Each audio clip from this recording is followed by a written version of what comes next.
expectation is that having gotten so many appeals from leaders and elements in ECOWAS, for Niger, Mali and Burkina Faso to consider their exit and position, and they will have been diplomatic. I know that we have taken some wrong steps after the overthrow of the democratically elected government in that country, but there are also attempts to mend fences.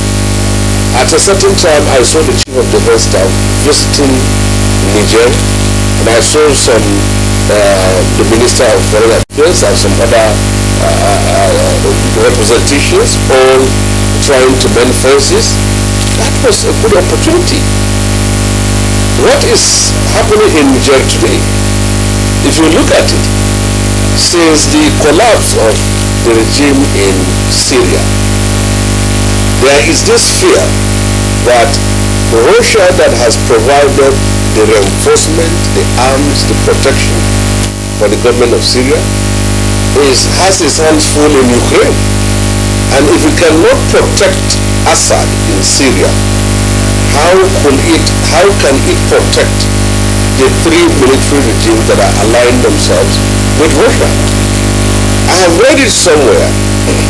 Actually, the Niger have taken back their country. They have sent out France, sent out America, and not just in terms of evicting them from the military bases, but in areas specifically that has to do with uranium industry. But the Russians are reluctant of taking those mines that were left behind by France, which ones were evicted.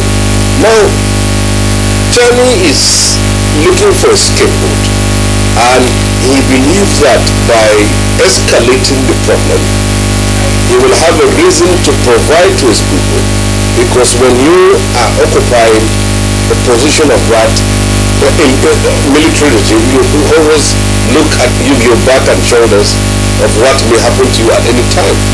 So he speaks to appeal to his people by blaming a certain forces, by creating conjectures and assumptions that are false, and also by trying to see how that can divide the public in Nigeria.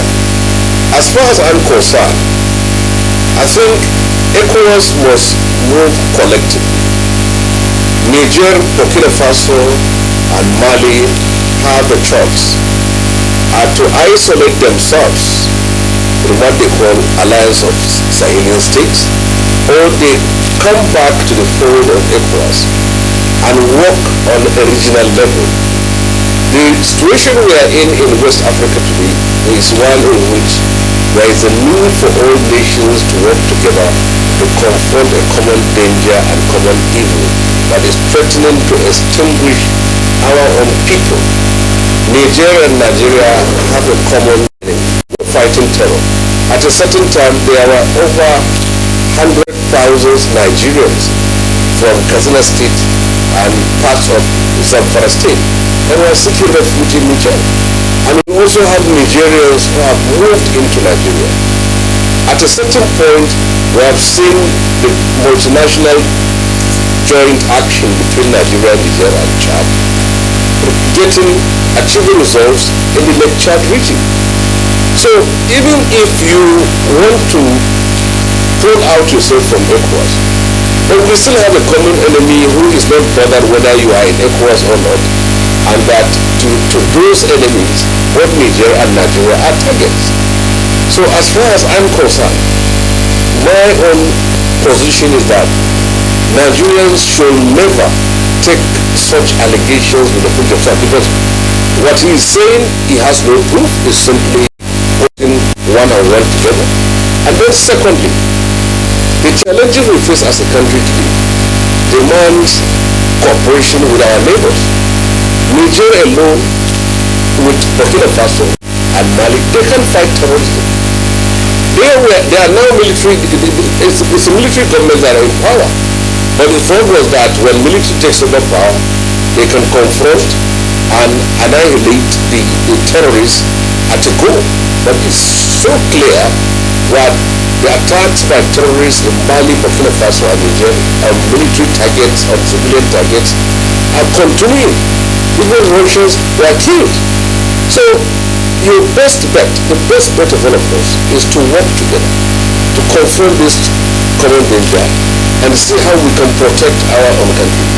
And for those of them, it's their own affair. If they want to keep military government for next to it, it's for the people of Niger to fight and to stand. Nigerians fought, and now we are democracy. So my own position on this is that no leader, no African leader worth being called a leader should politicize matters of security, especially when two nations are involved. And for those of us in this country, the more we continue to support our armed forces, support our security forces to confront this danger, the better for us. And we are so glad that results have been achieved. I mean, Kaduna now, it wasn't like this in the last 5 to 6, 7 and 8 years. Now people can move from Kaduna to Niger-Nigeria, Kaduna to Abuja, and the trains are safer, and people are going back to their farms, and people can move relatively safer. It's not that kidnapping is not going on, but there is comparative accomplishment and progress being made, which we appreciate enough. This is what needs to be consolidated, and we shouldn't in any way listen to such kind of deceptive, fraudulent and misleading points by China.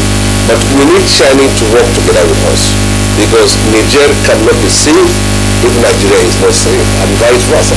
That is my view on this.